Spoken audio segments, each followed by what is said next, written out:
Orange Sky Audio presents Edna's Gift, How My Broken Sister Taught Me to Be Whole, by Susan Rudnick.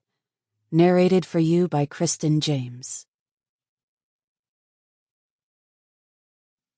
In memory of Edna. Remember the red wild flower you found by the stream last summer?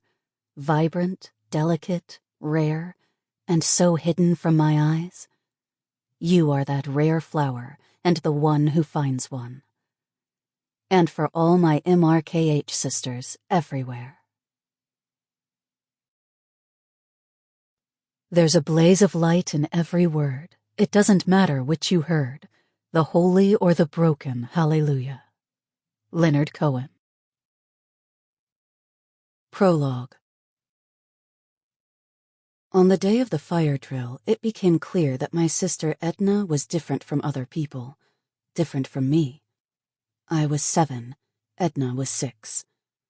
The bell had sounded 3 times, and my second grade class at PS 90 in Richmond Hill, Queens was ready.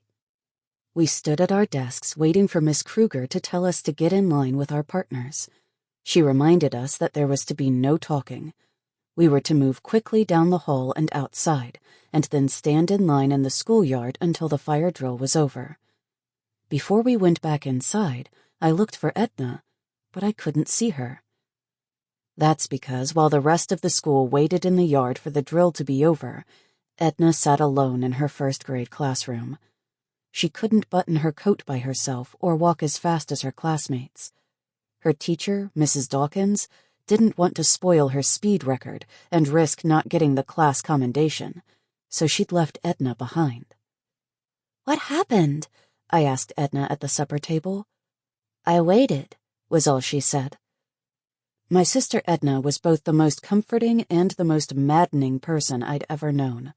She was also my greatest teacher, and I would have been lost without her. Growing up together, she was the officially challenged one, until as a teenager I discovered my own invisible handicap. But it is only now, decades later, that I can see how our intertwined lives were spun from wholeness and unconditional acceptance, as well as deficit and disability. Part 1. Chapter 1. Until we started school, Edna was my most treasured companion.